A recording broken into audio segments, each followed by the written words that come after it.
Yang pertama, pengertian iman kepada kitab-kitab Allah Subhanahu wa taala.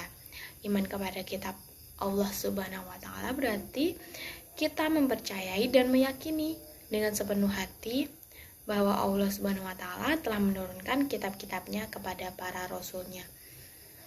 Ajaran yang terdapat di dalam kitab tersebut disampaikan kepada umat manusia sebagai pedoman hidup agar dapat meraih kebahagiaan di dunia dan di akhirat. Dengan adanya kitab-kitab Allah Subhanahu wa taala ini, manusia dapat membedakan mana yang benar atau hak dan mana yang salah atau batil, mana yang bermanfaat dan mana yang mengandung mudarat atau keburukan. Untuk lebih memahami hal tersebut, perhatikanlah firman Allah dalam Quran surat Al-Maidah ayat 16 berikut ini. Bismillahirrahmanirrahim. Yahdi bihi lahu manittaba'a ridwanuhu sablas salami wa yukhrijuhum manadulumati ilan nuri bi'idnihi wa yahdinihim ila sirotim mustaqim. Artinya, dengan kitab itulah Allah memberi petunjuk kepada orang yang mengikuti keridhoannya ke jalan keselamatan. Dengan kitab itu pula Allah mengeluarkan orang itu dari gelap gulita kepada cahaya yang diizinnya dan menunjukkan jalan yang lurus. Quran surat Al-Maidah ayat 16. Selanjutnya, kita akan membahas mengenai nama-nama kitab Allah serta Rasul yang menerimanya. Ada 4 kitab yang diturunkan oleh Allah Subhanahu wa taala ke dunia ini. Allah Subhanahu wa taala juga memberikan nama-nama untuk kitab-kitabnya tersebut secara berurutan, mulai dari yang pertama kali diturunkan hingga saat ini. Keempat kitab tersebut yaitu yang pertama Taurat, yang kedua Zabur, yang ketiga Injil, dan yang terakhir Al-Quran. Yang pertama, kitab Taurat diturunkan pada abad ke-12 sebelum Masehi. Kitab Taurat diwahyukan kepada Nabi Musa alaihissalam pada abad ke-12 sebelum Masehi.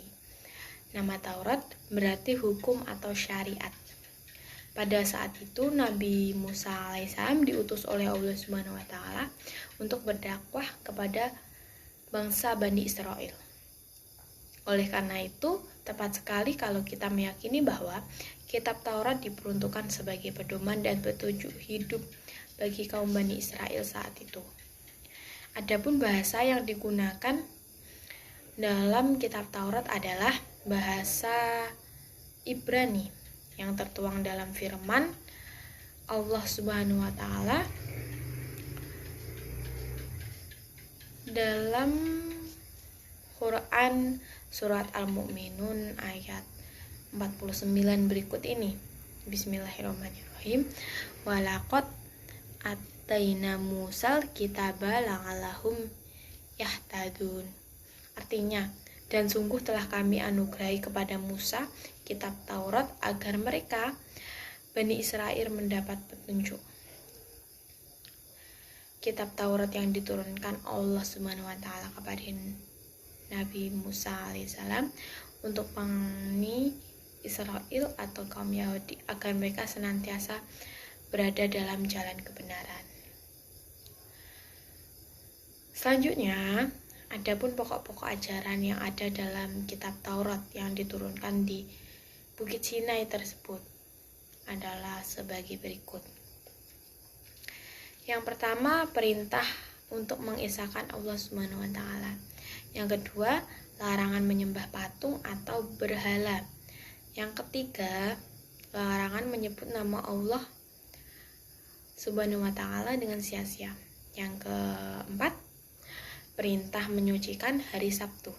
Yang kelima, perintah menghormati kedua orang tua. Yang keenam, larangan untuk membunuh sesama. Yang ketujuh, larangan berbuat zina. Yang kedelapan, larangan mencuri. Yang kesembilan, larangan menjadi saksi palsu. Yang kesepuluh, larangan mengambil hak orang lain. Yang kedua yaitu selanjutnya kitab Zabur, diturunkan pada abad ke-10 sebelum Masehi. Kitab Zabur diturunkan Allah kepada Nabi Daud alaihissalam untuk bangsa Bani Israel atau umat Yahudi. Kitab ini diturunkan kepada Nabi Daud pada abad 10 sebelum Masehi di daerah Yerusalem. Adapun kitab ini ditulis dengan bahasa Hibti. Firman Allah Subhanahu wa taala berbunyi, Bismillahirrahmanirrahim, wa rabbuka a'lamu biman nafis samawati wal ardi wa laqad fadulna ba'dun nabiyina ala ba'di wa atayna Dawuda zabura. Artinya, dan Tuhanmu lebih mengetahui siapa yang di langit dan di bumi. Dan sungguh kami telah memberikan kelebihan kepada sebagian nabi-nabi atas sebagian yang lain, dan kami berikan Zabur kepada Daud. Quran Surat Al-Isra ayat 55. Selanjutnya yaitu yang ketiga, kitab Injil, diturunkan pada abad ke-1 Masehi. Kitab Injil diturunkan kepada Nabi Isa alaihissalam pada permulaan abad ke-1 Masehi. Kitab Injil diwahyukan di daerah Yerusalem. Kitab ini ditulis pada awalnya dengan menggunakan bahasa Suryani. Kitab ini menjadi pedoman bagi kaum Nabi Isa alaihissalam, yakni kaum Nasrani. Firman Allah Subhanahu wa taala yaitu qala inni Abdullahi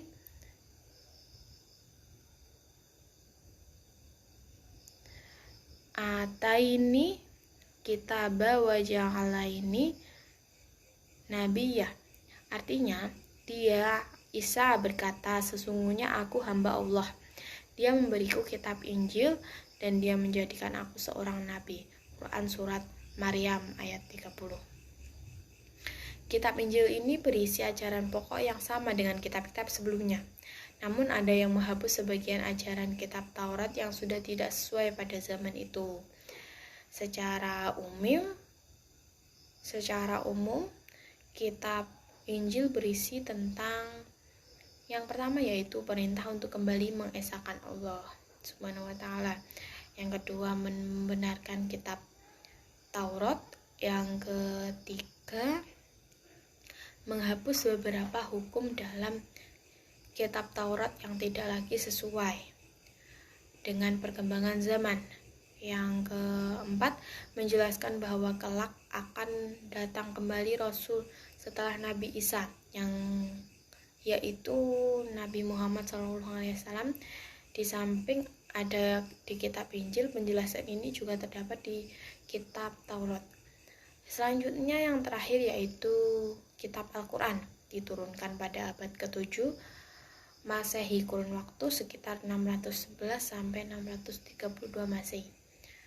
Kitab Al-Quran merupakan kitab yang diturunkan Allah Subhanahu wa taala kepada nabi dan rasul yang terakhir, yaitu Nabi Muhammad SAW. Kitab suci Al-Quran diturunkan Allah Subhanahu wa taala sebagai penyempurna dan membenarkan kitab-kitab sebelumnya. Firman Allah Subhanahu wa taala yang berbunyi, Nazzala 'alaikal kitaba bil haqqi musaddaqan lama baina yadayhi wa anzala Taurata wal Injilu. Artinya, dia menurunkan kitab Al-Quran kepadamu Muhammad yang mengandung kebenaran, membenarkan kitab-kitab sebelumnya, dan menurunkan Taurat serta Injil. Quran Surat Al-Imran ayat 3. Setelah wahyu yang pertama diturunkan di Gua Hira tersebut, turunlah wahyu-wahyu berikutnya, sampai seluruhnya diturunkan oleh Allah Subhanahu wa taala. Secara umum, pokok-pokok ajaran yang terkandung dalam Al-Quran adalah yang pertama yaitu akidah atau keyakinan. mengenai hal-hal yang berkaitan dengan keyakinan, seperti mengisahkan Allah Subhanahu wa Ta'ala dan meyakini malaikat-malaikat Allah. Yang kedua yaitu akhlak atau budi pekerti, berkaitan dengan pembinaan akhlak mulia dan menghindari akhlak tercela. Yang ketiga yaitu mengenai ibadah, yakni yang berkaitan dengan tata cara beribadah seperti sholat, zakat, dan ibadah yang lainnya. Selanjutnya yaitu muamalah, yakni berkaitan dengan tata cara berhubungan kepada sesama manusia. Selanjutnya yang keempat, mengenai tarikh atau sejarah, yaitu kisah orang-orang yang terdahulu atau umat yang terdahulu. Selanjutnya kita akan membahas perbedaan kitab dengan suhuf, keterangan yang menyatakan bahwa suhuf itu benar adanya adalah firman Allah Subhanahu wa Ta'ala sebagai berikut ini. Inna hada lafis suhufil awwala, suhufi Ibrahim wa Musa. Artinya, sesungguhnya ini terdapat dalam kitab-kitab yang terdahulu, yaitu kitab Ibrahim dan Musa. Quran Surat Al-A'la ayat 18 dan 19. Secara rinci, Nabi dan Rasul yang menerima suhuf dari Allah Subhanahu wa Ta'ala adalah Nabi Ibrahim menerima 10 suhuf dan Nabi Musa menerima 10 suhuf. Kitab dan suhuf mempunyai persamaan serta perbedaan. Yang pertama yaitu persamaannya adalah keduanya mereka sama firman Allah yang diturunkan kepada Rasulnya. Adapun perbedaan antara kitab dan suhuf antara lain, yang pertama, isi kitab lebih lengkap daripada isi suhuf. Yang kedua, bentuk dari kitab sudah dibukukan, sedangkan suhuf masih berbentuk lembaran-lembaran yang terpisah. Yang ketiga, kitab biasanya berlaku lebih lama daripada suhuf. Yang selanjutnya yaitu membahas mengenai hikmah beriman kepada kitab Allah Subhanahu wa Ta'ala. Ada banyak hikmah yang kita dapatkan dalam beriman kepada kitab Allah Subhanahu wa Ta'ala. Yang pertama, memberikan petunjuk kepada manusia mana yang benar dan mana yang salah. Yang kedua, pedoman agar manusia tidak berselisih dan menentukan kebenaran. Yang ketiga, memberikan informasi sejarah kehidupan orang-orang yang terdahulu. Hal ini bisa menjadi pelajaran hidup yang berharga bagi umat manusia saat ini. Yang keempat, manusia dapat mengetahui betapa besarnya perhatian dan kasih sayang Allah Subhanahu wa Ta'ala kepada para hamba dan makhluknya. Yang kelima, manusia yang beriman akan dapat mengetahui dan membedakan mana yang baik dan mana yang buruk. Karena di dalam kitab dijelaskan tentang perilaku yang baik dan buruk. Yang keenam, mensyukuri segala anugerah dan nikmat Allah Subhanahu wa Ta'ala, termasuk memberikan petunjuk yang benar melalui kitab-kitabnya. Yang ketujuh, hati manusia menjadi lebih tentram dan menambah ilmu pengetahuan.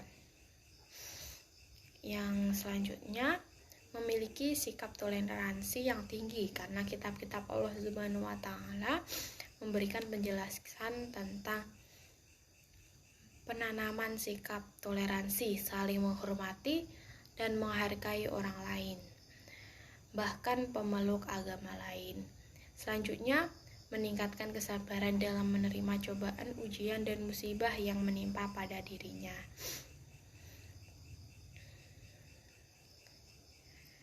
Baik, itu tadi penjelasan saya mengenai meyakini kitab-kitab Allah dan mencintai Al-Quran. Selanjutnya, apabila ada yang ditanyakan, silahkan tinggalkan di kolom komentar. Sekian dari saya, kurang lebihnya mohon maaf. Wassalamualaikum warahmatullahi wabarakatuh.